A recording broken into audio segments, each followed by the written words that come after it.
Welcome everybody back to boostinmotion, guys. And today, yeah, as the thumbnail says, I'm having some issues with my Mercedes C63. Guys, let's jump into the video. Welcome everybody back to boostinmotion, guys. Good morning, good afternoon, and good night. Thank you.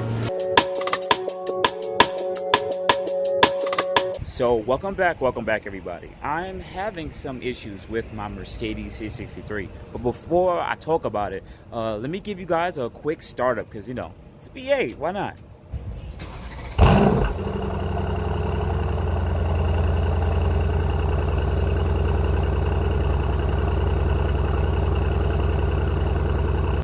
Alright guys, so let me do some housekeeping before I jump into the video. First thing, I appreciate you guys so much for always watching my videos. And if you guys please hit the like button. If you've been watching my videos consistently, always hit the like button. It's the best way for my channel to continue to grow. Nobody knows about Boost unless you guys hit the channel. So my success is dictated by you guys' engagement. Anyways, let's jump right into the video. Let's talk about it. It's a little hot in here, so you may hear a little bit of the AC blowing. But anyways, what's going on? What's wrong? Like Boost, why haven't you been out here racing people in your C63? You low-key, you want to call out Slow Speed and a couple other people in the community, because, you know, why not race content, right? And here's the thing. I'm having a couple of issues with the Bergen Tuning JB4. And first thing, I'm not here putting down the unit, because some of you guys are like, tune only gang, and then we got people who are boost controller gang, which is a JB4 what it is, and I don't need you guys going back and forth about it. But in this video, I'm gonna actually talk to you and let you guys know what's going on and the next couple of steps.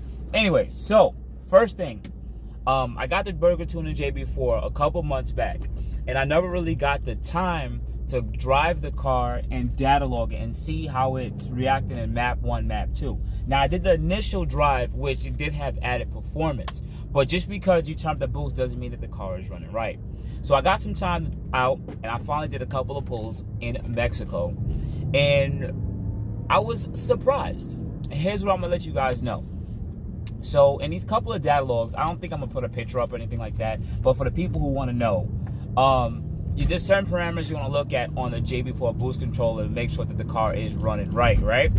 So what I noticed was when I turned the boost up, let's say map 1, right?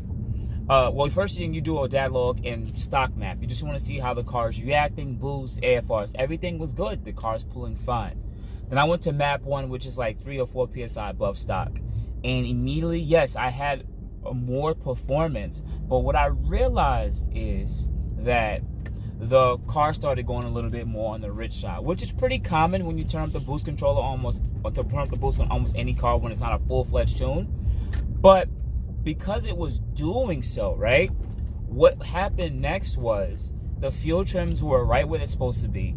The AFR started going more to the rich side, which is good. It's good that your AFRs go more to the rich side. You're less prone to knock. But what I realized, ignition timing really wasn't coming up. The thing is, guys, when the RPM goes up, usually you would want the ignition timing to get a little bit faster, or a higher percentage of ignition timing up to a higher rev range. And what I noticed was that it kept on staying low, about 5 degrees.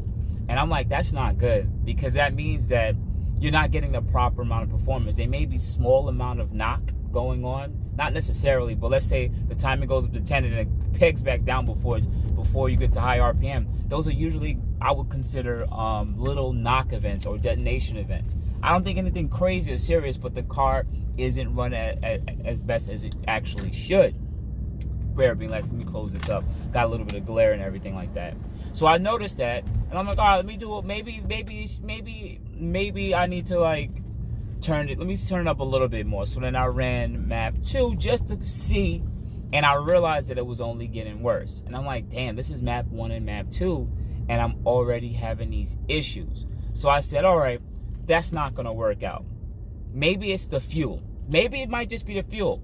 So I waited till one tank actually completely went through. Right, remember I have 2 cars, so it's hard to like go through a full tank of gas on a V8. Even though it's a V8 twin turbo, it's still hard to go through so much gas. So anyways, bear with me, let me park somewhere else. So what happened next was, excuse me guys. So once I got the new tank of 93 fuel, I did data log in once again, map 0, perfectly fine. Went to map 2 now, once again, map 1 and map 2, same thing kept on happening. AFRs are going deep into the high 10s, low 11s. And anybody who knows about tuning knows that that's too rich.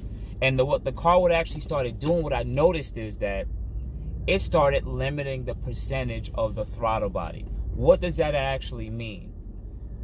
So on map 0, the throttle body, when I peg the when I give it 100% throttle, right? Gas, the throttle bodies would start closing halfway. And as the RPM starts to go up, or let's say the RPM starts to go up, and there's the ignition timing is going up slowly, the throttle body percentage started opening. So what I'm saying here is this car is very intelligent. This car is very, very intelligent. My Q60, Q50 wouldn't do this. It would still peg the throttle body open, but this car is picking up whatever percentage of ignition time it's looking for. And if it doesn't get that, it limits the amount of throttle body percentage. So the throttle bodies were essentially closing or being partially open, even though my gas pedal is fully depressed, which means I'm not getting a proper amount of performance. So one of the runs, I would say the car ran, I think one of the runs the car started noticing like, okay, we're getting a little bit of ignition timing. So start opening the throttle body even more, like 60 to 70%. Once I noticed that, I was like, the car literally, I'm in the middle of the run, the car was just like, and I literally felt the power completely change once ignition timing started going up with the RPM. And the throttle body is opening a little bit more. And this is during a 2nd to 3rd gear pull, in Mexico. So now that I sat down and thought about it, I said, okay, now what have you learned from specifically the C63? Number one, it is very big on ignition timing. Yes, we already know that in tuning, but Q50s, Q60s are not as sophisticated. You can literally throw bad boost at it, and ignition time will damn it keep at 0, and the car wouldn't really want to protect itself. The C63 is not having that. So once I noticed that, I said, all right, cool. Maybe 93 fuel may not be enough. So in the future, I'm going to have to see maybe if I can run like an E20 mix, add a little bit of E85 to the 93 fuel, maybe to bump up the octane, or an octane booster such as Boostain or any other type of octane booster like Endo race gas. But I'll probably do like a Boostain or E20-ish mix just to bump up the octane a little bit so I can see if the car will still do what it's doing. So that's one of the things I'm considering doing in the future, and that's why I'm saying I'm having an issue with the JB4 boost controller. Because of this though, it makes me honestly want to look more into tuning and the different tunes for this car, because on the Q50, Q60 platform, it just still does it. You can still learn from it. But with this platform, that's going to limit a lot of consistent performance. Because if I'm going to have high octane fuel, right, just so that the car can give me the beans when it needs to, I might just need to go get a full-fledged tune where it's actually optimized based on my fueling all the time. Which we cannot, I know you guys are going to drag me and say, but that's what you should do in the first place. I get it.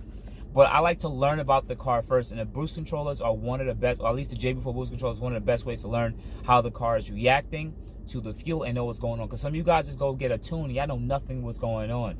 And sometimes, to be honest with you, all they doing is just turning up the boost and making some tweaks to the timing. All right. So the next part I also want to add is I've been having a huge issue with Bluetooth connectivity. Connecting the phone to the JB4 boost controller. Like when I first got it, it would just connect instantly. But as time went in the last couple months, it would be like, okay, we can connect today, we can't connect today. So I'll turn the car off, maybe turn on. Maybe I thought that the OBD may shut off after a certain period of time if it's plugged in. And it would do that intermittently. But now, in the last 2 to 3 weeks, it wouldn't connect at all. Period. So luckily the car is in map 0 for now, because I drove around map 0. I don't want the car doing any random issues, but it doesn't connect at all. So I contacted Burger Tuning. They stated that they're going to send me out a new Bluetooth device, because they think that the Bluetooth, because what they realize is that my app is sending out the signal to the Bluetooth, and it is sending it out, so that part is working. and it'll say, all right, connecting, and it'll say awaiting a handshake, pretty much the device communicating back. So they're gonna send me out a new Bluetooth device, and that's gonna allow me to download the car and just make sure it's running right, and see if I can have better connectivity. So that's the other part of the saga that we're actually looking at. So when it comes down to these two things, yes, that's the issues I'm having with the C63. The car is running right. It's running good. I have no issues, at least as of right now, with the C63. Remember, I do have secondary cat lead. I also do have intakes. Also, for the guys who want to know, I did the data logging that I did was before the intakes and or after the intakes, so it hasn't changed the performance. It still was doing the same thing with both modifications, regardless. So moving forward, we're gonna wait for the Bluetooth device, and we're still gonna reconnect that, and then once again try maybe an E20 mix, a little bit of E85, not like an E30, because these cars are finicky. From what I've learned, they like literally don't really like anything past E30, because it's like their low pressure fuel pump has enough pressure. So I'm just gonna add like maybe 1 or 2 gallons to the 93 fuel just to bump up the octane a little bit. That should actually help a little bit. Or race gas or boosting, I would add just a tank just to get the bump up that octane level, just to make sure the car is running right. But outside of that, I am looking into different companies with different tunes for the C63. Man, the prices are definitely all over the place, but knowing me, I know they have mail-in tunes for these cars, but I don't want that. I want a full-fledged dyno tune that's going to give you the optimum amount of performance for your conditions compared to a regular mail-in tune. But outside that, guys, I'm probably going to make that a separate video talking about the different tunes and prices for the C63 or the M177 in the future. So if you guys want to tap in for that, you guys already know what to do. Hit the subscribe button with the bell notification, and always hit all. When you hit that bell, you have to hit all too. That's the only way you guys are going to get any information. If not, you're not going to get anything. So once again, I'm super appreciative of all you guys always bang with your boy Boost. You already know what to do. Contact me at boostinmotion on IG, Facebook, and boostinmotion@gmail.com. Please, guys, if you can subscribe, I'm trying to get to 50,000 subscribers at the end of the year. I'm taking my time. I know slow progress is still progress regardless. And I'm just thankful for you guys always banging with your boy Boost. So outside of that, guys, you have a good morning, good afternoon, good night. Thank you guys so much. I appreciate you guys always being part of the Boost in Motion family. You guys have a good day. Thank you, everybody, for watching. Do appreciate you guys. Love you guys very much. You can also check out the 2 links I posted for some of my other videos.